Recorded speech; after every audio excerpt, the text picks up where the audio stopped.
to A Well-Designed Business. My name is Luann Nigara, and I'm so glad you found this podcast. Together with my husband Vince and our partner Bill, we have grown our company Window Works from the ground up. So I know and I understand the challenges you face in running your interior design business. I also know that your talent alone isn't enough to ensure your success. So on this podcast, we talk about strategies and practical steps to help you grow your business. But make no mistake about it, we have our share of fun here too, mixed in with those aha moments that I love so much. This isn't fluff. Nobody has time for that. Whether you are a new interior designer or a seasoned designer, I am here to help you create and to manage the kind of interior design firm that you dream of.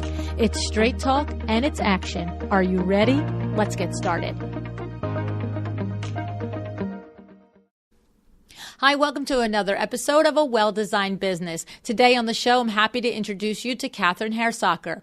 In 2012, with 14 years of design experience behind her, Catherine founded Bespoke Fine Interiors in Aiken, South Carolina. Catherine previously worked for some of the top firms in the country in the high-end residential and ultra-exclusive hospitality sectors in the design industry.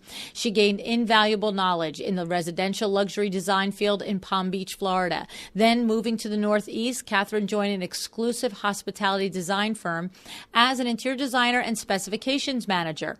Many of the projects were five-star and boutique properties, including hotels, clubhouses, residential towers, and conference centers. These projects were often located all around the globe. Catherine, in fact, was part of the Asia team and was often sent to present and conduct site visits in China and Hong Kong. Now, today on the show, we're not talking about all the high rises and all the luxury. We're talking about how Catherine translates and brings this worldly exposure and background to the small horse community of Aiken, South Carolina, where her firm is located. In fact, when I met Catherine at High Point Market recently, she mentioned to me that after she heard Susan Yelley's episode on this podcast, back episode 208, she in fact reached out to Susan and they chatted about the similarities of their businesses. And as I discussed with Susan, running an interior design firm in a small, tight-knit community has its own specific challenges. And again, as with Susan, Catherine and I also today talk about the pros to doing business in a small community like this. So Catherine is a smart lady, and I think you're going to find her conversation helpful. And a little shout out here to Kate in Australia, a listener in Australia, who emailed me recently and said, could we have some more conversation about the consultation process? So Kate, hang on. The last 15 minutes, Catherine and I talk about her particular consultation process. She's smart. Like I said, she's a smart lady. I think, you're going to take a lot away from this particular show. Now, before I get to the show with Catherine, I just want to remind you that Cravat Inc. has a brand new website where you can see all of the product there, from Brunswick and Fee to Lee Jofa and to Cravat Couture and the Smart line of Cravat. Everything is there. And the other thing to remember is, as a listener of the podcast, you can get 10% off any one purchase of Cravat fabric, wallpaper, or trim. Okay, so all you have to do is at checkout put in the code AWDB10. Okay, any one purchase. So why don't you think about it? The next time you're getting ready to specify, fabric for draperies that you need 30 or 40 yards, it'd be nice to get 10% off on that, right? Or a couple of sofas and a love seat or something that you're specifying, the fabric for that, whatever it might be. Just don't forget to use your code at checkout, AWDB10. Okay, let's get to meeting Catherine.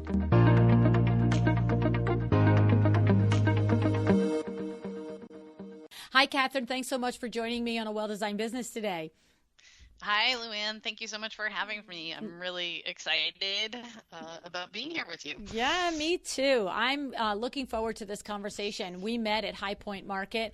And, it's like I say, there are a lot of times that you have a conversation with somebody, just even a short, quick 10, 15 minutes. And like in my mind, my brain goes, oh, there's something happening behind those eyeballs there. That's a smart lady. I need to talk to her some more. Thank you. That's a huge compliment coming from you. Yeah. So, and then what was interesting was that as we talked, you described to me how you have this, it's almost like a backward experience. You said like so many interior designers start out in the town that they live in, and they stake their claim and they move to LA or they move to New York or Chicago or Miami, and they go to make it in the big city. And you described to me how you had this big career in Palm Springs, Florida, with in doing a lot of luxury, high-end hospitality, residential and hospitality design. But like I learned from your website that, you were doing a lot of multi-million-dollar projects in Asia, and you decided to do the reverse. You moved out to Aiken, South Carolina, much smaller community. And so we decided that that could be a fun conversation to talk about that and the differences and the pluses and the minuses, right? Yeah, yeah, it really is. That's a good way to describe it. Kind of a backwards approach to a career, and it's been quite a journey. When I started out in Florida, I landed at an amazing residential firm, and was afforded truly special opportunities. I mean, I was thrown straight out of school right into multi-million-dollar spec houses. It was a great time in South Florida. So it was like 97-ish. Oh, yeah. Yeah. I remember that.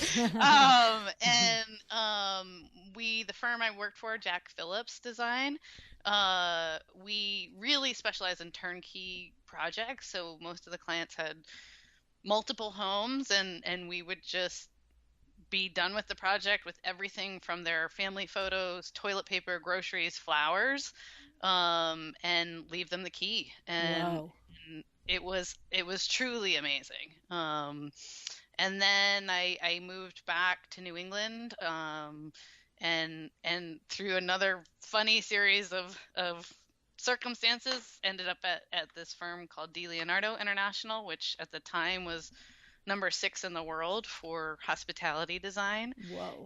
And it truly was a dream job. And, D. Leonardo at the time only did design and spec. We did not do any like as-built drawings. We worked with phenomenal architecture firms all over the world. We did not do any purchasing. We did do model rooms, and went and inspected the model rooms and that stuff. But, that whole part of really that nitty gritty wasn't our responsibility. We were paid for our intellectual property only. And it was amazing. And that's like really all the fun stuff. It is. I mean, it is. Actually, someone courted me from the firm, and I went for an interview, and she was like, I can't hire you. You don't do any of this other stuff. I do as-builts for Holiday Inn. And I was like, oh, no, I don't want to do that. Oh, my goodness. I know. Yeah, it was very interesting. But when 9/11 happened, a good chunk of our work was in the Middle East. And unbelievably, at that time, I only had an associate's degree in design. I had been working for about 6 years and had these great experiences, but was not fully degreed.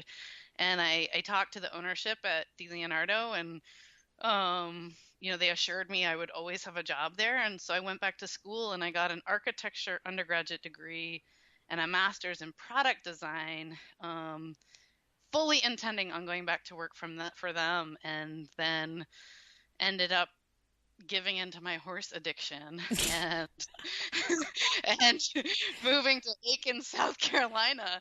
Wow. So now, but where did you go to school? Was it down in horse country? So that's where you started to get did you ride as a younger person, and you just got, okay. So I've ridden since I was 4 years old, and I had stopped when I had just started with Jack Phillips, and then picked back up when I went to University of Colorado in 2002 for my architecture degree. And then I ended up at graduate school at Savannah College of Art and Design, which is about 2.5 hours from Aiken, South Carolina. And Aiken is a town founded by horse people. No joke, like Wow. 100 years ago, founded by horse people. And so I would come up here to compete my horses, and someone said, "Oh, you should come and stay and play." And and that was supposed to be a month, and it ended up 11 years later. I am still here. I dragged my then boyfriend, now husband. We own several properties now in Aiken, South Carolina. Oh my goodness. and are starting a family here. Yeah, life is funny, very funny. Yes. So where's home? Like, where's family? Where's parents and siblings and all that? Well, as you know, when we met in High Point, I am pregnant with my first child. Right. And my parents have been in Hilton Head, South Carolina for the past 7 years full time, and they are buying a house in Aiken, South Carolina. Of course they are. You have a little granddaughter coming, and they want to be next to her. I know that feeling. We are originally from Massachusetts. Yeah. Okay. So this is interesting. So the thing is that I'm a little betwixt and between on where I want to go first, because what I want to do is let's do the woo-woo stuff first, okay? What I want to do is talk about that. You come from I'm all around this, right? Here we go. So typically, the dream of that big career is a dream. Typically, no matter who we are, whether we're an interior designer or we're a bricklayer or we're whatever we are, we sometimes are doing the thing that we're doing, and we're dreaming about the possibility of doing it at another level, of that big time level. But when we're faced with an opportunity or a decision that touches back to our person, right? And we say, should I do this, or what I really want to do is have a connection with horses and go back to riding horses. And that's the lifestyle I want to have.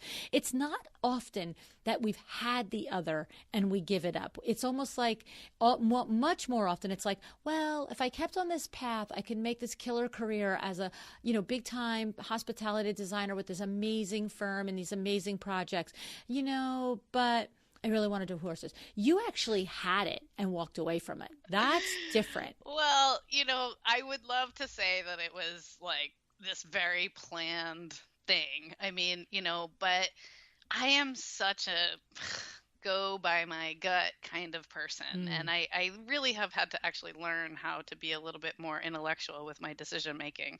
But, I still dream of building a firm, that would do, maybe not multinational work, but maybe why not? I mean, I don't know, but a small firm that did really fantastic projects all over the country,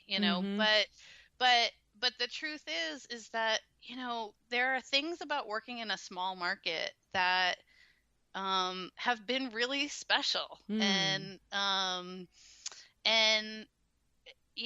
is the design quality sometimes like what every magazine is looking for? No. And, do sometimes I wish that I had bigger budgets? Of course I do. And there are days where I think, oh my God, what did I do?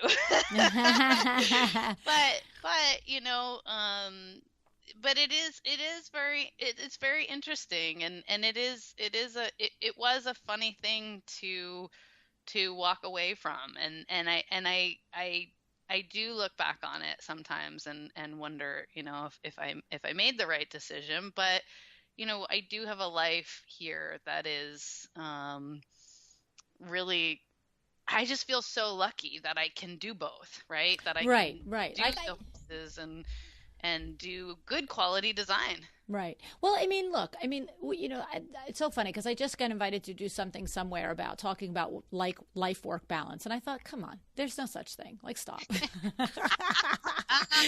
Right. And so, but the thing is that if you are going to quote unquote balance life and work, you're really just making a decision that which sector has a higher priority for you. Yeah. And the reality is what I know, and my years of life and business is that can be seasonal. So, it's that's the thing. So when I had children in the house, I didn't work 80-hour weeks. I mean, that's ridiculous. You would put morons out onto the planet if you did that. Well, I shouldn't say that. I'm sure there's people that are capable of doing it. Okay. Sorry to everybody. Right. No. But you know what I'm saying. And so the thing about it is that,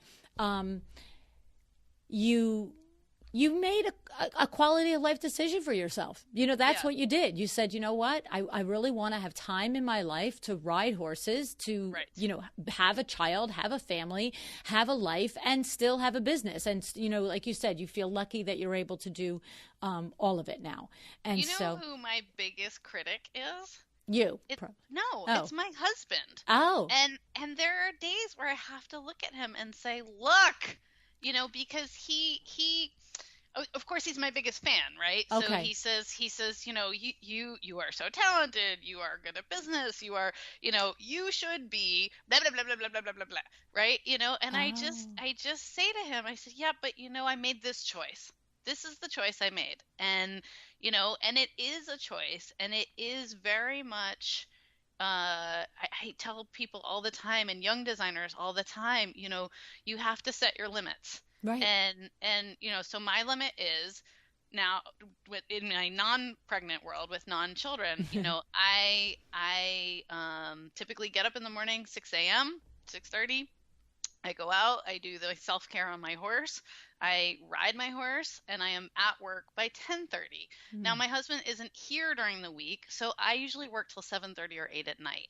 And, so for me, that is good balance. Right. But for someone else, that probably wouldn't work. But that for me, that is exactly how I want it to be.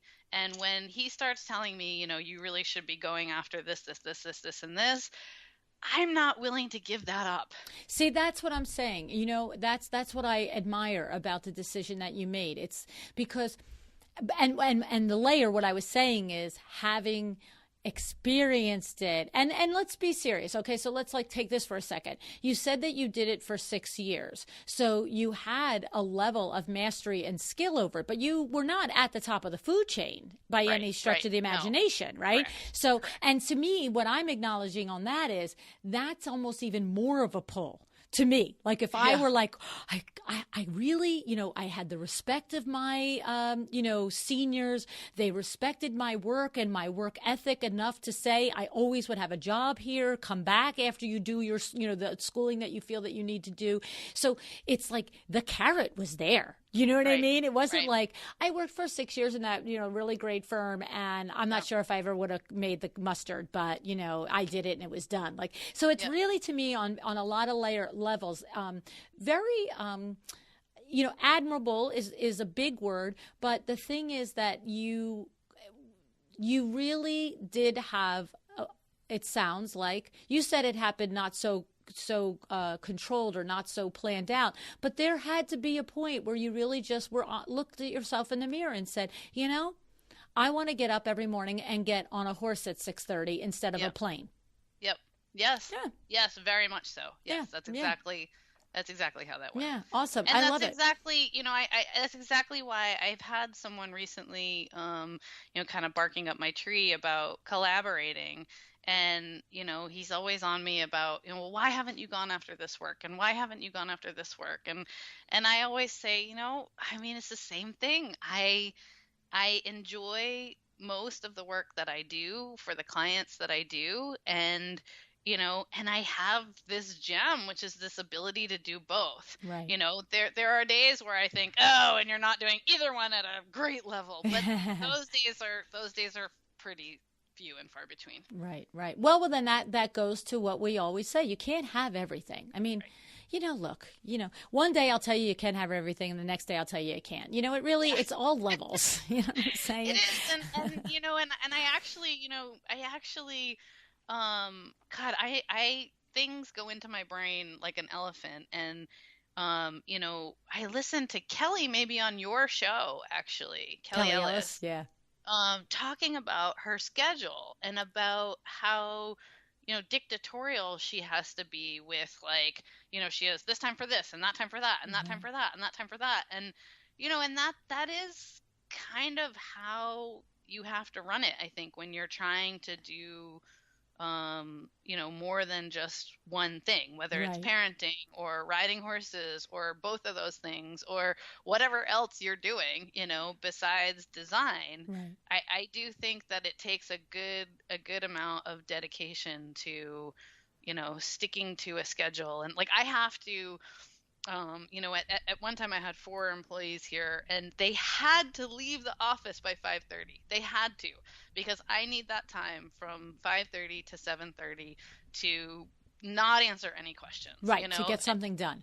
And if I am looking at my keyboard, do not ask me a question. If I have not looked up at you, do not ask me that question. Or you're going to ask it 3 times. That happens at Window Works all the time with Adriana. She's talking to me, I'm writing, and I just like kind of glance at her like I'm not listening. And she keeps going, and then I'll be like, okay, so did you want to start over again? Because I didn't hear anything. Like I didn't digest it, right? Yep. Yeah. It's interesting. I think that the thing is, what it does is it reminds me of the episode with Natalie Hurst, who at that point of the interview, of the time of that we interviewed a year ago, she has, I think, 4 kids. I don't recall off the top of my head, but it's not 1 or 2. It's at least 4. I don't know if it's 5. Yeah.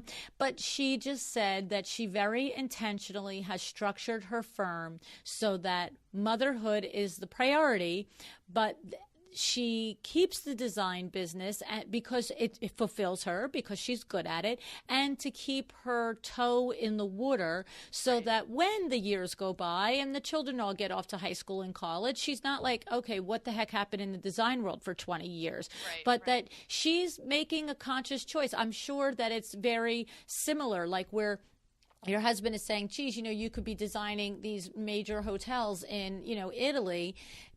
She's probably looking and saying you could take on that full on, big design build project 2 towns over. But then she has to say, yeah, but I cannot travel back and forth to schools, to kids. And I have to be at the beck and call of the client. And so it's what I love about it is establishing for yourself. I say in my coaching sessions with designers all the time, they're going to hear it right now. What will you do and what won't you do? Right. You know what I mean? Right. And whatever it is for you, that's perfectly fine. But get clear for you what it is, because then every decision supports it. And the things that don't support it, you have to say no to. You know? Have to. Yeah. You have to. And getting better at saying no has been a huge thing for me. I tend to have a little bit of, especially in this small market, a little bit of bleeding heart syndrome. Like, oh, you have terrible taste. Oh, I'll help you. Right. But the thing is that I can't, I can't take that stuff on. And I have gotten much, much better at just saying, gosh, I'm so sorry. Yes. I don't have time in my business right now. And I don't. Right. I need to focus on these bigger projects and the ones that I'm passionate about. Otherwise, you just get spread too thin. You can't do quality work. And so going into that, so let's lead into there. So what we're saying is that you've made this decision that you're going to run not a multinational, multi-million-dollar project firm, but one that you can run and manage, solo. But in that, you still want to do projects that have some substance to it. And so you were telling me off air that there's, the sweet spot for your area is that $25,000 to $40,000 project. And so what you're saying to me is, I'm sure there's sometimes you get $100,000 project, but what you're expressing right there, I'm checking if I'm correct, is you're not going to say yes to 5, $1,000, $2,000, $3,000 projects because you have decided that you will put limited time to this business, even if that limited time is 40 hours, right? But you're not going to clog it up with, a guest bedroom redo. Because you want to, if you're going to do this and you've made this decision, you're going to concentrate on that $25,000, $30,000, $40,000 project. Is that correct? Or where am I with that? That is true. I mean, I would say I would probably all day long say no to a, one room challenge that's budget oriented. And when I say budget oriented, like here's $5,000 and, you Mm-hmm. know, let's go do that. I mean, I tend to, and this is one of the real beauties of I think working in a small market. I tend to have clients for life. So sometimes it's someone redoing a room we've already done and they're just tired of it at this point, Okay. 3, 5 years later. Sometimes, it's a person who did spend, most of my smallest budgets are going to be $10,000 or $15,000 a room. Okay. But sometimes those people do $10,000 or $15,000 a room for 5 years. Okay. uh, and so I really don't say no to repeat work. Right. If I have an existing relationship with you, even if you're coming to me just to redo your drapery, in one room, I'm gonna say yes. You're going to say Because yes. I don't want you going to someone else. Exactly. You don't want, yeah, because you know what? If you send them off for one thing like a window treatment, they might fall in love with that person and now they're gone. Right. And Right. you never know. They might be downsizing next in 5 years. Mm-hmm. They might be upsizing in 5 years, and I Mm-hmm. want them to call me back again. But the market here is very mid level, and if people are listening from Aiken, they're sort of going to be shocked by that. But I have seen this bigger world, and I can tell you right now that there are very few design projects in New York City for $50,000. That's it. I mean, and so in a mid market, and I would be a mid market client, right? So let's just be real about that. I am not Right. made oodles of money, but in the mid market, parting with $50,000 is a lot of money to That's part with all exactly at right. once Exactly. for luxury products. Right. And I try to be very sensitive to that because it is it's a lot, and people really have to trust your vision. Because they've never done this before. Mm-hmm. Most of the people here have never done this before. So it's interesting, but Yeah, that's a big transition because coming from those bigger firms, Jack Phillips Design and D. Leonardis, International, $50,000 is like sop, right? Like we're not even that. It's like a sofa from Baker, right? in Edelman leather. I know, yeah. Right. And so that's a big transition for you. And I can hear that the key there, it seems to me, is to have respect for the fact that even though there are people, clients, companies, entities that will spend $50,000 on a sofa, that there are way, way, way more of us that $50,000 does represent an insanely huge investment in a decorating project. Yes. Yeah. Yes. Yeah. Yeah, absolutely. Yeah. And a lot of my clients don't even know that they have very expensive taste, right? So that's one of the challenges with more with House, I would say, than with Pinterest. Because I think Pinterest caters to a DIY more than House does. But I do try to very quickly. I mean, you talk about superpowers a lot. My superpower is that I am able to see a client's vision usually in about 10 minutes. Once we've talked, they tell me I love this Ming vase and I love that picture and I love da da da, and in my mind I already have it, right? Okay. And then we go through this process of are these the pictures that suit what you're describing, right? Sometimes it doesn't work, but not that often. I get very frustrated when it doesn't work. but anyway, they are always surprised when I say, well, I know that piece. That piece is a high-end piece from such and such a place. And sometimes my clients are willing to pay for that. They are willing to pay for that one really special piece, and I will put an import side table next to a beautiful custom, something we've waited 16 weeks for, coffee table, because they are surprised that once they've seen things that are high end. They don't want to go back. Right. You know?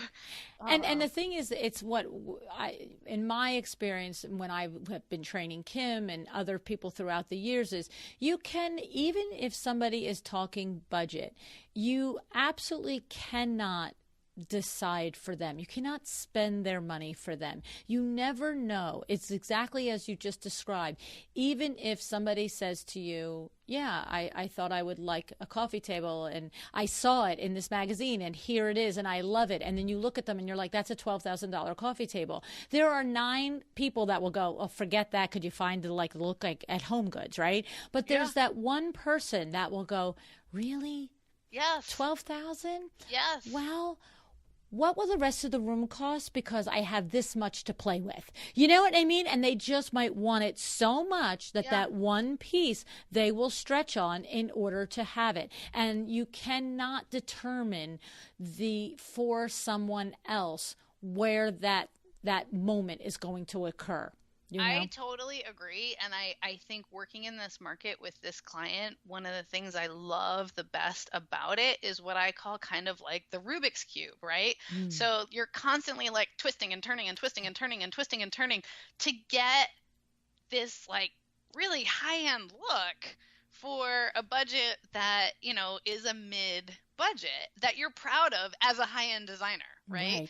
And you know, that to me is really what drags me into the office every day is that continual kind of problem solving.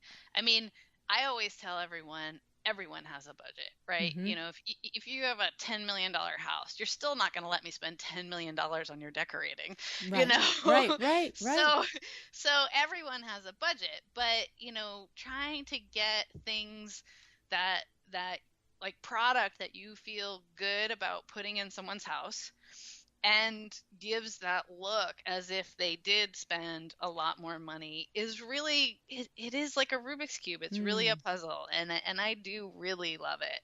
Yeah. That's interesting. So that's where a lot of the juice comes for you, because in the beginning of your career, you know, there was probably, not that, like you just said, there's always a budget, but the constraints were so much looser. So much looser. I mean, and at DeLeonardo, we always knew that we would be able to quote unquote value engineer. You know, we would, you know, the guest rooms, right? So with 300 guest rooms, you can pick anything and then custom design it to your budget, right? So it was really this pie in the sky design that was purely just, this is what we want because this is right, you know? And now it's like, God, I just looked at 7,000 beds trying to find one that fits the room and fits the budget. Yeah. So you've traded one almost juice for the other. As you know, the one is the juice of like free spirit, freewheeling, the sky's the limit design, and now instead of that being the adrenaline rush, now the adrenaline rush is the puzzle of it. Interesting. Yeah. Very interesting. So, and I have to say that's well, you know, you recognize what you're getting in return. You're getting the lifestyle in return that is important to you. And that you also have still figured out a way to have your job and your company at this level in this market give you tremendous satisfaction, it sounds like. Yeah. And I do really think that the relationships with the clients has been really a surprise of that's a layer you didn't have, right? Right. Yes. And so another payoff, another in the pro column. Yes, exactly. I mean, you know, one of my clients threw me my first baby shower, and you know, there were 15 women there who were all clients for the most part, you know, and they, you know, I have become that close with them. And you know, that's really, it can be challenging at times, obviously, you know, but yeah, that's a whole nother challenge, by the way, when you actually cross that level of friendship and then you are still running a business. Yeah. I mean, that's a whole other line of questioning that my brain just went, whoa. Well, I shouldn't say this, but about 2.5 years ago, I said to my husband, I said, you know, sometimes I think I'm actually more me when I've had like 2 cocktails. And I kind of feel feel like I should be that me all the time. Like, and I did actually incorporate that into how I am with my clients. Because I used to live in this fear of, well, let's say that I tell them that this is right? Let's say that I force them into this, and then they just live with something for a long time that they hate. Yes. I just couldn't stand that. Right. But now, I look at a lot of my clients and I'm like, really? We're going to go there again, And that's me, like, after 2 cocktails, right? It's like, right. It's like, come on, like, we, like, it's not right. We don't have to go with my decision, but let's let that go. Right. Okay. That's funny. Yeah. That's really funny. So what you're saying there is that you have stepped into your authentic self with your relationships with your clients, and your training as a commercial designer, hospitality designer, was probably at a much more professional level. I mean, yes. quote unquote professional yes. level, yes. that you really, you could not express that. And so what you've learned is that you can be truly you, and it actually is creating a deeper relationship with the people. Yeah, and I actually think a better product. Right. Okay. I go back to projects less now and think like, oh, that wasn't the right decision, but I let them do that. Okay. So what you're saying is you're willing to be more honest also, and you might do it in your way that has some humor and some sarcasm and some irony or whatever attached to it. But instead of being proper and right. being polite and right. saying, okay, that looks fine, now right. you just look at them and go, stop. Yeah, like, because stop. I'm not the designer who's like, don't even look at that. That's not right. I mean, I'm not so, rigid. Right. That's a great, I do want my clients' houses to reflect them. And, but I definitely have grown into this designer that, is going to let you know when I really think that you need to let that go. Okay. Okay. Yeah. So what you're saying is you understand, especially at this market, that there has to be an allowance for self-expression. And like I say in Window Works, I mean, I even wrote a little ebook called Architectural Digest is Not Coming, because the fact of the matter is sometimes people like stuff that really you're just like you said, really, you know what I mean? But, Architectural Digest isn't coming. Okay. Sometimes we're lucky enough to be on projects, and I certainly have been on projects and work with designers where Architectural Digest is in fact coming. And so it has to be perfect, darn it. You know what I mean? But for 80% of the world, it's a family. It's a human being. It's a woman right. who is literally attached to this curio cabinet. And you're just like, all right, whatever. Yep. But what you're saying is that there is a point where you actually are comfortable in yourself and your relationship now with these clients to actually, when it really is not right, to right. just say, stop it. Okay. So that's interesting. It's an evolution. I have a thing in Window Works when I'm working with somebody with a window treatment. And we get to that point sometimes. It happens rarely, right? We know that this happens rarely. But it does sometimes get to a point where somebody really wants something. And I know for me is, I'm not, we're not talking about that high level, right? We're talking this mid-level. And so at mid-level, if somebody really wants a vertical blind, let's say, like how many people buy vertical blinds anymore, right? But if somebody really wants it, and my criteria is if you want a vertical blind because you remember when they were in style and you aren't paying attention enough to know that they're not in style, then I have to explain to you, well, not so sure this is a great look. Maybe we want to consider this, that, or the other thing. But if you stand there and you say to me, I love vertical blinds. Yeah. I've had them always. I want them. It's practical. It's perfect. I've got 19 dogs and I want vinyl slats and I've got babies and blah, blah, blah. Then that's my moment. Like Architectural Digest isn't coming. Like, okay, let's put a vertical here. Right. But if you really want something that I know is not functional and is not appropriate and you are not nicely picking up on my suggestion, how about this? How about that? Finally, if you're like, this is what I want, I say, okay, but then we have to put a sign on it that says, Luann at Window Works recommended not doing this. But that generally gets their attention. I have been referred by people, and you know, I almost do not market, you know, and most of my work comes from builders here in this town. Nice. But you know, all of my work comes from word of mouth. And I have been referred by clients to other clients because they have worked with other designers and they are so grateful that I'm not poo-pooing what they want all the time, Right. that I'm not, you know, trying to put them into a contemporary or transitional architectural digest scene when their taste is traditional or eclectic or not even that good, right? You know, I mean, they you should tell us how you really feel. No, you know, like they're comfortable in one space. Yes. And they're not going to let me push them in another space. And that's okay. And, you know, my job, I always say, is to give you the best purple and pink polka dotted sofa that I possibly can if that's what you want. Right. Right. Well, and that's a good point about the differences in markets, big markets versus smaller markets, because in a bigger market, you can put your, you know, freak flag out, right? And say, I'm only going to do mid-century design, or I'm only going to do this. You absolutely, because there is enough business in a larger market to support that, and there are enough clients. So if there's an opportunity of 1,000 clients in the coming year and you only get 4 of them because only 4 out of 1,000 want mid-century, well, guess what? They're your 4 clients. Good on you, right?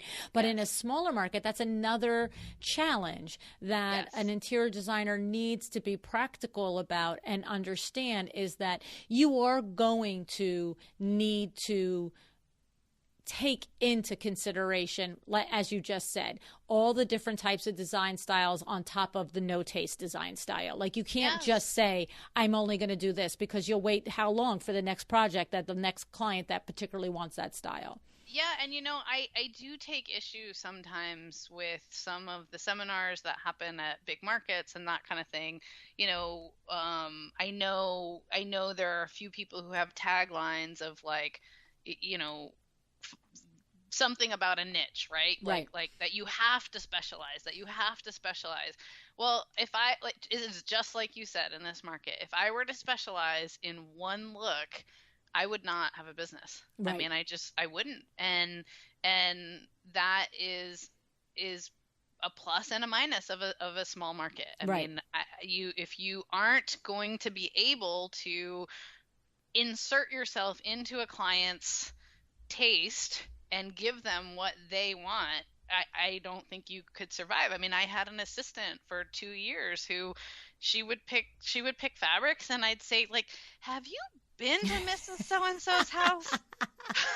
I mean, you know, and she would say, and I'm like, really? Yeah. Because this is not gonna, you know, I mean, and I had to let her go because I couldn't, she could never insert herself into any of my clients' projects, and that is for sure. If you want to do all white, if you want to do all modern, if you want to do, it's not going to happen in a small market. Right. Now, maybe if you only do all modern, you'll get picked up by someone from another location who thinks you do all modern. Great, but probably not in your market. Right. It's just not as many opportunities to have as many projects in a smaller market. However, just to clarify, that it doesn't mean that you can't lead with something unique about you. And I know that you know this. I'm not really clarifying for you, Catherine. I'm clarifying for the newbies, my baby designers out there that are listening to us, because in this market, for instance, exactly what we're talking about.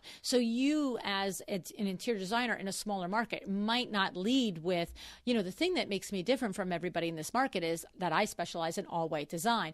But you can lead with something unique about you that has nothing to do with specific design style. So for you in particular, and I happen to notice on your website, you do give a lot of conversation to the fact that you come from these big budget, you came from this big hospitality firm and this type of multi-million-dollar multinational clients. And so the person that is sitting in your smaller market that is attracted to, I would love to have a look like this, or I would love to have a designer that's worldly. I would love to have a designer that knows what happens beyond the square mileage of our town here. Then that's your niche. That's your it factor. Okay. That is. Right. Yes. I think you very well stated that. And I do think that my clients do recognize that. And that is one of the things that attracts them and one of the things that makes people refer me. Yes. Yeah. And then what happens is you do a really smart thing,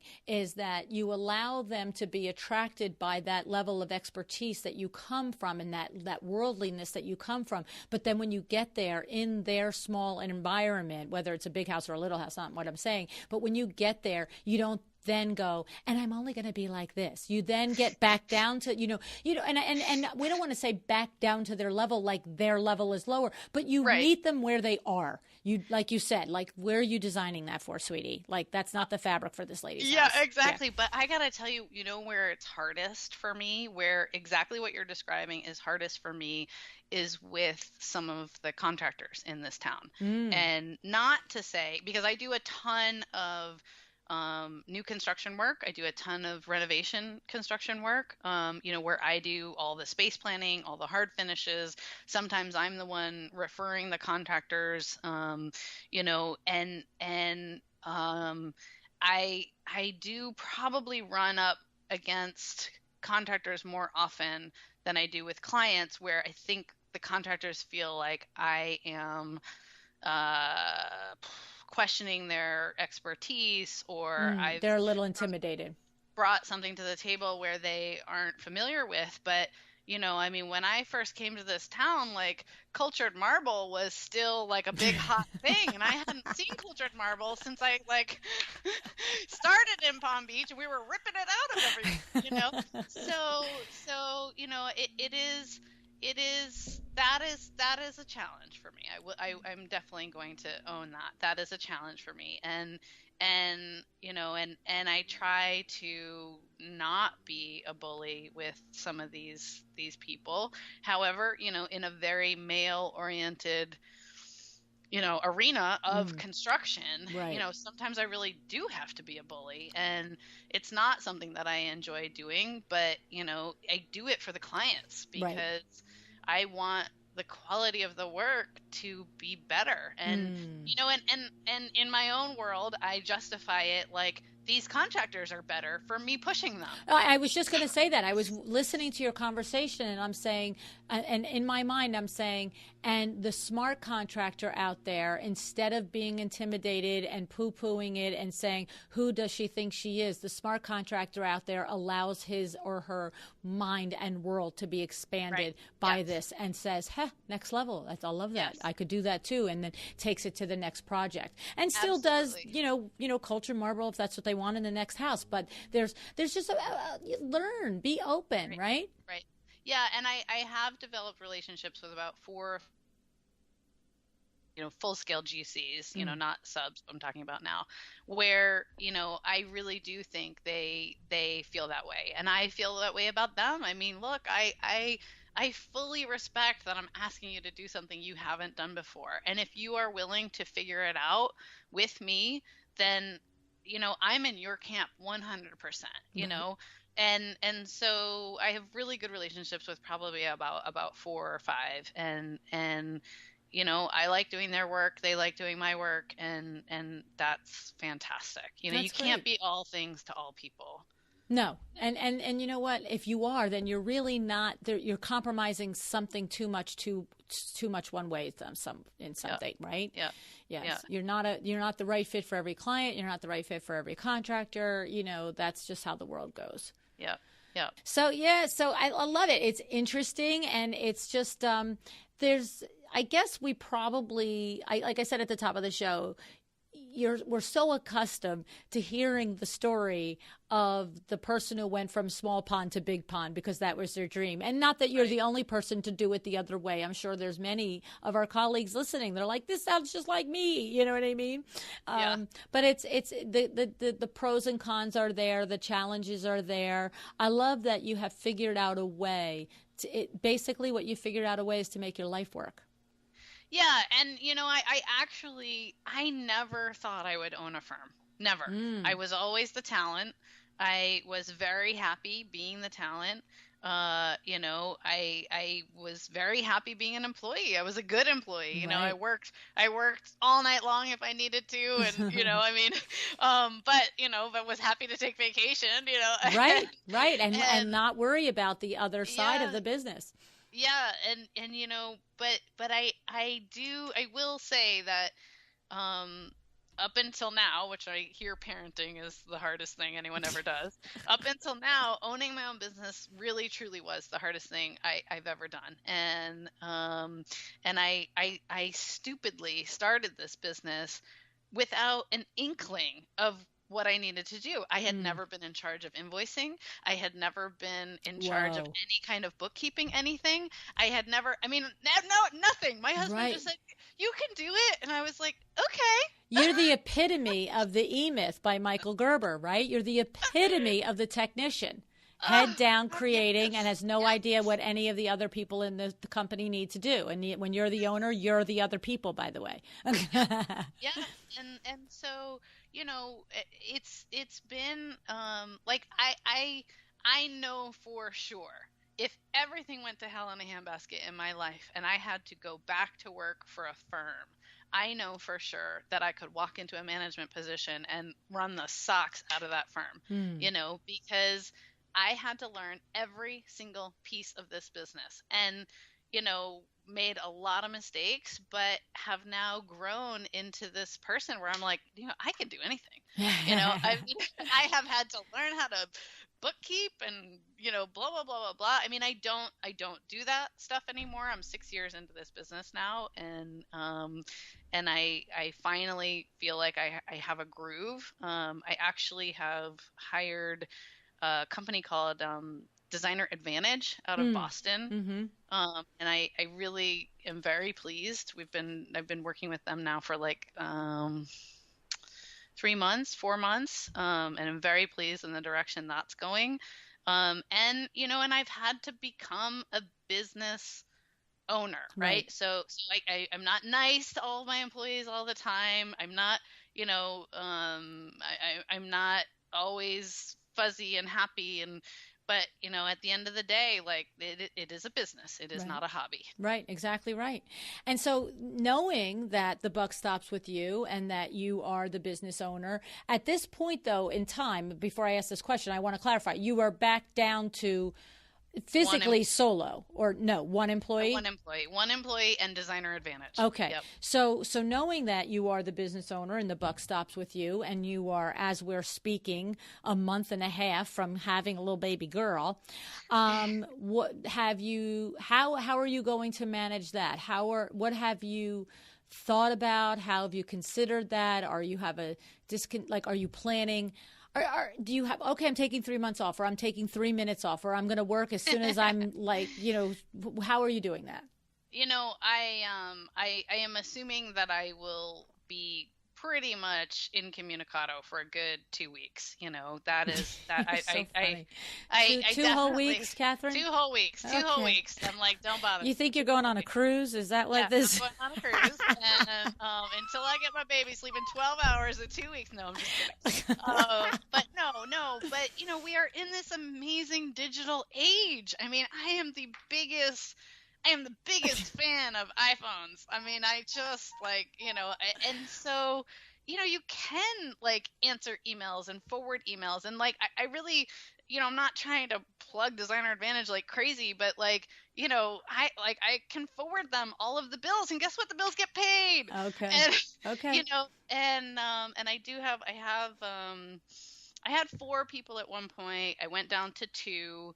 I am down to 1 now, and she is a design assistant, only. But again, like, we have Evernote where we do to-do lists, and I can see what she's done for the day. We use Ivy, and it's all cloud-based. Everything I use is cloud-based, Mm-hmm. everything. Mm-hmm. And so I find it hard to believe that I'm not going to be able to carve out 1 hour in my day to look and just delegate, some of these things so that things get Uh, moving. I mean, maybe I'm being, you naive. and I are going to talk about August 28th. Oh, funny. Oh, But and you know what's, go ahead. No, go ahead. Go ahead. no, I did. I already fully admitted that sometimes I'm not the best intelligent decision maker. So, I will probably hit a wall. Yeah. Mhm. Well, it's funny. I'll share with you only because I don't know who knows, who doesn't know, who pays attention to the details, but I have a granddaughter, as we're talking, is 5 months old, that is living with us and has been living with us since she's born. And if I had not had this experience for this last 5 months, I'd be like, heck yeah, Catherine, you got this. You don't worry about it. Like in the hospital, you're going to be able to text message, because my thing is that I did go back to work when my daughter was 5 weeks old. Okay. And here's what I remember from it 30 years ago. Yeah, I just went back to work. It was easy peasy. You know what I mean? Like, that's what I remember of it. And I'm watching my daughter and her husband, myself and my husband, manage this little creature that's in our house. And I'm like, how did I do that? Like, did I just ditch her? Like, what is going? And and so what I would share with you is the experience here is that it's not that you can't. It's not that you can't do a text message or give somebody direction on email, but it's more that I wonder if you will have the head for it. That's what I noticed. I mean, even in the days that I'm here in the house with her, I will go downstairs and, I just walk by her and then I'm like, oh, she's smiling. Oh, let me go play with her. Next thing I know, it's 20 minutes later. I'm like, Luann, get back to work. Yeah. No, and I'm not her mother. You know what I'm saying? Yep. I'm not her mother, because you can get lost in a baby's eyes for a really long time. Yeah. No, it's a very good point. And I mean, I before we started, we were talking about, this project that I just got, and it's a very big project with a very nice budget. And, and I try in my business to be extremely transparent with my clients, probably That's the more best transparent. Way. You're starting with the right agreements. Yeah. And so, these people are closing on their house end of June, and, and I've said, I'm not going to be available for at least a month after. Good. I'm so glad you at least said a month. I am trying to pull together the project as best as I can, before. Prior. But I'm not going to have I don't have plans of the house or anything like that because they don't own the house yet. Right. And so, I mean, people and even clients, like the funny, irony, I've had 5 previous clients come back on board in the last 2 months. Whoa. And I have said to them, here's how life is different right now. It's going slower. Yeah. That's it. Great way to put it. So, I mean, because I tend to be an efficiency nut, and, right now I just can't, I'm going to doctor's appointments and this and that, but it kind of goes back to what we were saying about the horse as well, right? Mm-hmm. Like, if people want to work with me, they are going to have to work within my life. Right. And, I mean, I'm not 23 years old. I'm 43 years old now. And, and so it has to be a partnership with my clients, right? Well, and that's a good thing to mention about that, is that at 43, you have the confidence to say, okay, you see me, I'm 8 months pregnant. You want to start a project with me. It's going to be slower. It's not going to be the way it was a year ago or 2 years ago when we worked together. And let the chips fall. Somebody could have said, oh, thanks, Catherine, I'm going to have to get with somebody else for this particular project, or not. But you're okay with it because you're a grown woman and you stand in it. Everyone has the right to say this doesn't work for me. Right. And when I'm, in my first meetings with clients, I have an initial consultation structure, and I do tell people I like to stick to this consultation structure, even if you think that it's going to be a bigger project, just in case in this meeting you decide I'm not the person for you. Because that's okay. You Right. know, if you don't like my sense of humor, if you don't like my ideas, if you don't like me in any way, shape, or form, that's fine. You Right. know, this is your commitment to me, and you are welcome to say, thank you very much. See you later. Sayonara. Yeah. So let the And, door hit me in the butt. I mean, and it is true. I mean, I believe very strongly that that there are two ways to lose a design project. One, that you mess up and you really mess up, right? Or two, you were never bonded with that person to begin with. It was never the right fit to begin with. So, those are the only two ways that I feel like, in my experience, projects don't work out for me. Right. And that initial consultation is a great time to say, here's what's going on in my life, here's how I work, here's what can be expected, and if that doesn't work for you, that is fine. Right. You're not going to hurt my feelings. So let's just pull that apart as the last and final thing to go through with this, because I'm sure dozens of interior designers just went, what is that initial consultation like? And I actually had a Facebook message from Kate, who listens in Sydney, Australia. And she specifically just this week said to me, which shows talk about the initial consultation process? So unless you tell me, Catherine, this is another 45 minutes, in which case I'm just going to have to invite you back. Okay. So, but you just said something there that caught my attention. You said that you do the initial consultation process, the first consultation, the same way, whether you expect it to go somewhere or you don't. And you almost said something like, sometimes maybe it almost sounded like you were inferring sometimes a client might say to you prior to that, I don't need that, I'm only going to this. Tell me what you meant by that. Yeah, I mean, I do have sometimes some pushback, like, well, I know you're the designer I want to work with, so couldn't we just get right into it? Oh, that's what you're saying. Sometimes people want to skip the initial consultation and just go right to signing a contract.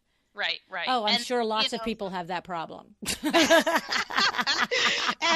sometimes I do. I mean, sometimes I do, but not that often, really, not that often. And the way that I phrase it to people. Okay, so here's my structure at the moment, 2018. I'm in Aiken, South Carolina, mind you. I'm not in New York City. Right. So, it's $400 for 2 hours. Okay. And then I during the meeting, I take copious notes. I will write down every product I've shown you. I will write down every idea we've talked about. And I come back to my office. I type all that up in a very standard format, and I email that to you. You own that at that point. You don't need me if you don't need me. You might have everything you need at that point to finish your project. So let me clarify. So when you say every product, so are you saying that you're going in, we're knocking the doorbell, we've made an appointment, we're knocking the doorbell, we're coming in, a woman has said to you, I'd love for you to work with me on my master bedroom suite. And so when you say every product, are you like working with an iPad and you're saying, for example, if you want a bed, a chaise lounge here is the one that I think would look good here. And you pull it up on whatever. Okay. Yep. And I try, but, and you're right. I could talk about this probably for 45 minutes, but I'm not going to. But one of the things and this is probably another one of my superpowers, is I talk about money immediately. Let's talk about your budget. You want to do what? Now, we don't have to look at it all, but let's talk about your budget. Okay. So you want to redo this master bedroom for $5,000. Fine. That's going to tell me right now that you're going to be shopping at retail, whether it's the retail furniture stores here in Aiken or whether it's online. We'll suss that out, right? So I might be showing you product that I know a retail furniture store here in Aiken sells, and I will say, this is Taylor King sofa, and the Furniture Connection sells that. You can go sit in that, right? Mm-hmm. So I might be doing that, and I'm going to write that down so that when I send you the notes, it says, recommended a rolled arm Taylor King sofa, which can be bought at Furniture Connection, right? Okay. So, because again, like you don't know in a market like this, sometimes someone is going to say they're only doing X, Y, and Z, and then they do something bigger. So right. I do enjoy these initial consultations because I mean, they're easy for me. I like to talk. I have lots of ideas. They're easy for me, and I do enjoy being able to help people who maybe aren't going to be a big project. But we talk about money right away. We talk about, the scope of the project right away. I have my iPad. I have an iPad Pro. I show them like pictures. I show them inspiration pictures. Like, this is what I'm talking about when I say transitional, when I say industrial, when I say farmhouse. We're on the same page, Right, right. And it's fascinating because I started that structure probably 3 years ago, and prior to that, I would say for consultations only. I used to just say, yeah, I charge hourly and I charge a trip charge to get to you if you're more than 30 minutes away. And I would say when I was just at an hourly consultation structure, I maybe had 40% turnover of cold calls. No joke, 40%. The minute I switched to a consultation structure that was clear cut, you know, and I could describe it well, I probably have 95% turnover of people who call and want something like that who actually say, yes, I'll do it. Okay, so let me go back in there. So what we're saying is, it sounds like to me similar to Blanche Garcia's episode in a way. So she does one or the other. So just to recap, for that, Blanche will either, if she charges you for a consultation, then she gives you on time, in time, real time advice. If you don't want to pay for a consultation, then she doesn't give you any specific advice to your particular project. So say in projects similar to this, I might suggest yada yada. Okay, so just so people don't say that's not how Blanche does it. That's how Blanche does it. But what it sounds like is that yours is the first of hers. I'm going out for 2 hours. Every single thing that I tell you in 2 hours is yours. You own it. Okay. Yep. And at the end of 2 hours, if you want to hire me to execute or do more, you can. And if you don't, I'm good with that. Go take the list and go away. Okay. So I just want to clarify that that's what you're talking about. Go away. Yeah. But now let's clarify two things, because I know everybody's saying, how do you talk budget? So for instance, you said within the first 15 minutes, you're going to have the budget conversation. And I know a gabillion baby designers said, I ask them what their budget is, and they always say, I don't know. Walk us through that a second. Well, I would say the majority of clients that don't become projects, are what I would consider unrealistic with their budget. And, so they're saying they want to do a renovation or a decoration or whatever for $10,000. And what I see is 50. Right. Or 50 and 100 or whatever. Like, the gap is so big. So, I've been doing this for 20 years. Right. I at this point, it's very easy for me. But, and it's also easy for me to estimate construction projects. I mean, I am usually, and I will tell clients, I am usually within a window of $5,000 to $15,000 of your construction project, and accurate. You mean, if that's not accurate enough, sorry, but right. But so time out. Let me clarify. So what you're saying is, if you walk in, you start to have a conversation, and you're looking at a bathroom, for example, and they start to describe the type of bathroom they want, and you say to them, what are you thinking this is going to cost? What is your budget for this project? Right. If they give you a straightforward answer and they say $5,000, and you know that this is a $15,000 bathroom, you're not losing sleep over this. You're not now going to this tailspin of, how am I going to make the things that they want fit 5,000. You just simply say, that's an unrealistic budget, and you have two choices. You can what either I actually will say to them is, that's an unrealistic budget in my world. Right? So I will say, I work with some of the best people in this town. Can you get that done for that? You might be able to get that done for that, but you wouldn't be able to get that done for that in using my subs, using the people that I refer, using the product that I'm familiar with. So I can help you to say, okay, what I think you need is a hexagon tile on the floor, this tile on there, a vanity that looks like this. And, Go do good it. luck. Go to But Lowe's and go to Home Depot and find all that stuff. right, Okay. And that's just very clear. You just say for my world, my design, my contracts, my subs, this is not a $5,000 bathroom, but we can continue with the consultation process, and I can make all these suggestions so that if right, you want to go out into your world and figure out how to do it for $5,000, that's awesome. right. And what I'll tell them is, this is what I think you can do for $5,000. Do you Okay. want to talk about that? Right. And, and I would say for baby designers who don't have 20 years of experience that's unrealistic.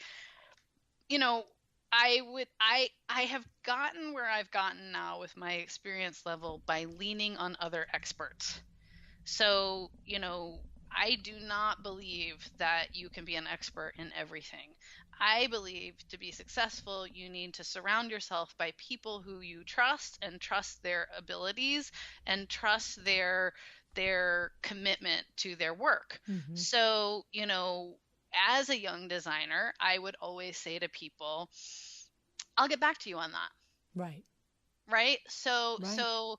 So there's no shame in that. Right. Like there's no shame in not giving an answer right then and there. Right. And, it still happens to me. I mean, it a lot where I'll say, you know what, I'm going to get back to you on that. Mm-hmm. And, and I will track down behind the scenes the person that I mean, that same client that I just signed, with the really big budget, mm-hmm. we have to remove something from the exterior of the house.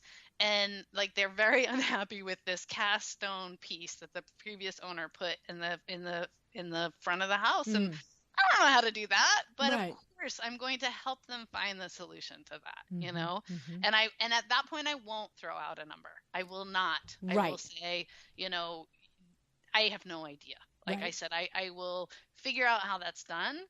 I will get you people that can do it. I said, and then we'll talk about the money. Right.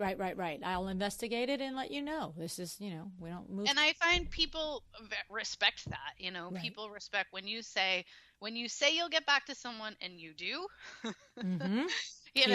Huge. I think they really respect that. Yeah. So I guess, it's sort of the conundrum for a lesser experienced designer is it sort of comes with experience is, that whole budget question and that whole getting involved in, because I think what I feel is that many of the younger, newer and less experienced designers, what the struggle is getting into the rabbit hole of this big discussion and this big consultation process, and then finding out that they can't do the project for the level that the client wanted. And so it's, there's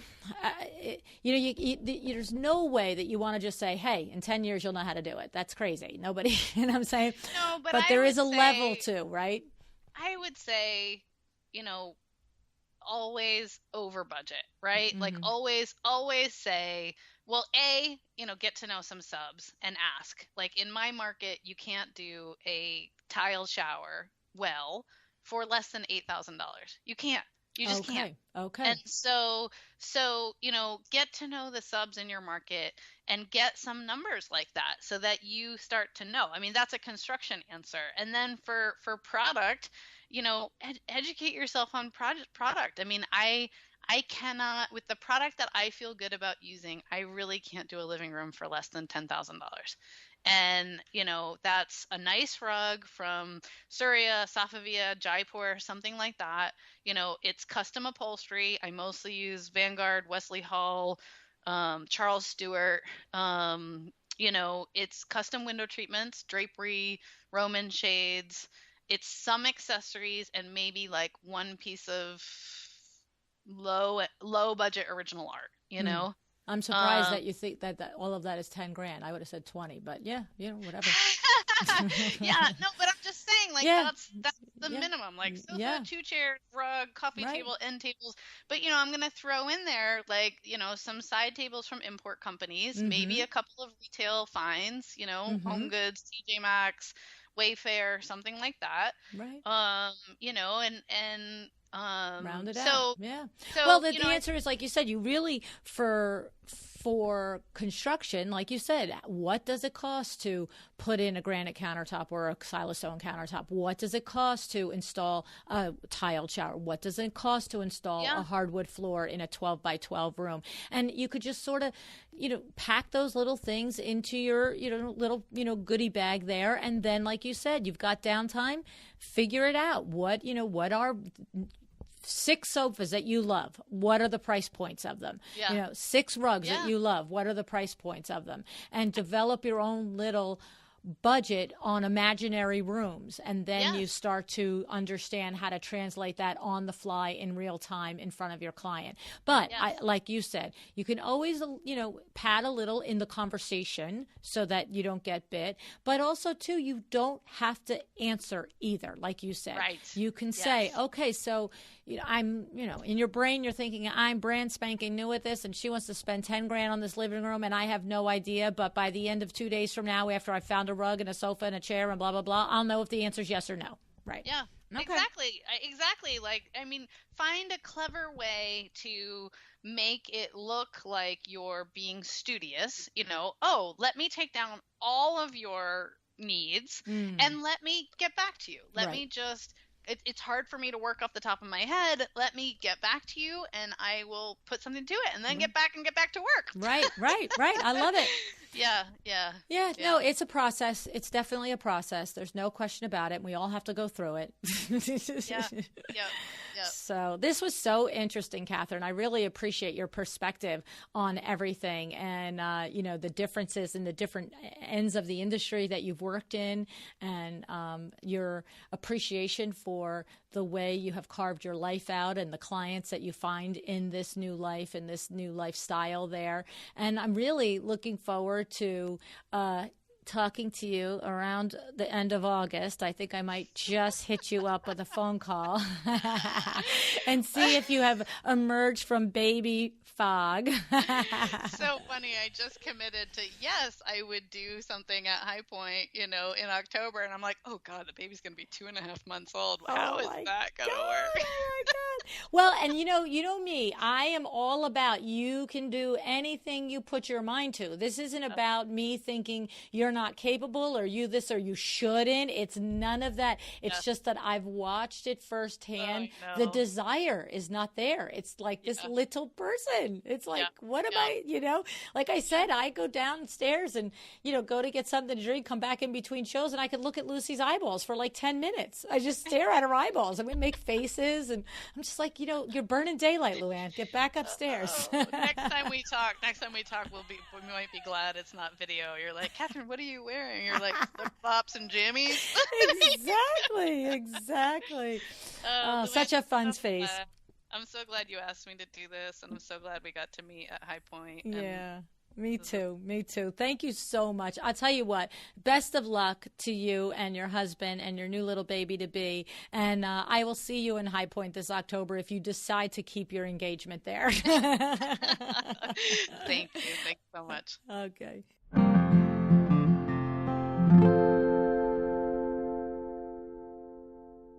So nice, right? Nice interview. I enjoyed meeting Catherine and talking with her. And, we talk about this life-work balance, right? But sometimes it comes down to a actual choice like this, a big choice, a big decision, a lifestyle decision. And I'm just observing all the more, I don't know what the word is. It's not admirable, just significant, I guess, is to have that ability and to have been on that track and to see a career out in front of you the way Catherine did. She said that she had no desire to have her own firm. She could always see herself as the team player. And also, did you hear what she said? Designing all day long, right? Because we always say, as the owner of your firm, you're designing, 20% of the time as opposed to 80% of the time. But when you're on that team, the way she was designing all the time. But then, she got that bug back to the lifestyle that she really wanted to live. So interesting, and how she's made it work for her. And she brings that skill set. Erica Ward talked about transferring your skills. So Erica mentioned transferring your skills from other careers. Catherine is transferring the skills from running these big multi-million-dollar projects that are happening halfway across the world from her. And she's bringing that organization and that level of detail and that level of aesthetic, to the projects that she's doing now. And so she's not doing multi-million-dollar projects anymore, but you heard her. She's making friends with her clients, and she's part of their lives, and they're part of her life too. So I thought it was an interesting show. We did mention Blanche Garcia in this show. Blanche has a very good, in her show, a very good discussion on the consultation process as well. So if that's an interest to you, head over to that show. It's episode 282. And then we also talked about Susan Yelly, episode 208, who's doing business in a smaller market. And we also mentioned Natalie Hurst, and that was episode 172. And Natalie is also, as I said in the program, she is somebody who has decided that this is the way her design firm looks for her now because it suits her full life plan. So if these types of topics are speaking to you and you're new to the podcast and you're looking at a roster of 330 some shows and thinking, where do I go? I'm going to try and more often cue you into the shows that are similar in nature to the one that you're listening to in real time, so that maybe if that helps you. Also, keep in mind, over at my website, luannniagara.com, we do have these shows divided up into collections. So certainly not all 330 some shows have been divided into those categories, but we do have the categories there: social media marketing, business development, personal development, Design Biz Live. And so it's a place to start if you're feeling a little overwhelmed by the backlog of the shows that we've got going on here. Okay. I want to remind you, don't forget, you've got our show sponsors, Camp Chroma, your online on-demand resource so that you could become an expert color strategist. Don't forget that Camp Chroma teaches you that color is based on science, and that as just the same as you would measure for window treatments, measure for a floor plan, you can confidently measure for color, and therefore always go out and know that you feel safe in recommending whether it's exterior colors for your client's home or an interior color scheme for a whole house plan. You have confidence in doing that. So that's campchroma.com, online on-demand course. And then don't forget My Doma Studio. So you know how I feel about it. You need to be organized. You need to have your projects locked down, whether you are a solo or you are a big firm. My Doma Studio can help you do exactly that. My Doma Studio is also available to help you create packages. If you'd like to create packages to sell while you're sleeping, how about that? That's a good idea, right? I like that. And you know my special feature that I love about My Doma Studio. We talked about it just last week with Corey Klassen on Design Biz Live. We talked about how all the communication for a project can be housed in My Doma Studio. Corey requires his clients to communicate with him only through My Doma Studio, because he said that is the one way that he knows that when he is going into work on a project, he has all of the information up to date in real time. If anything has been changed, anything has been added, any requests have been made. And you know that that's what I love about My Doma Studio too, in addition to all the other things. But I do love that feature. I have to say the best, being a vendor to interior designers. So thank you so much for joining me today. Are you sitting there? Have you thought about what's the thing that you're going to do today? Is there something that you learned today that you think, I could do that?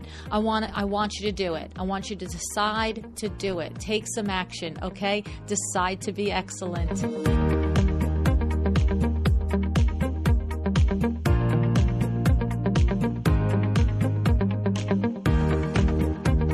Thank you so much for joining me again today. This podcast is a production of WindowWorks, your resource for custom window treatments and awnings. To learn how we can help you on your next interior design project, go to www.windowworks-nj.com.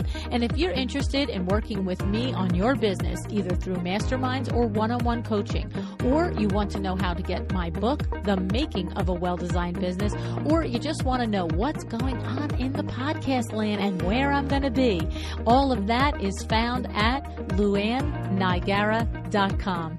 Thank you so much. Have an excellent day.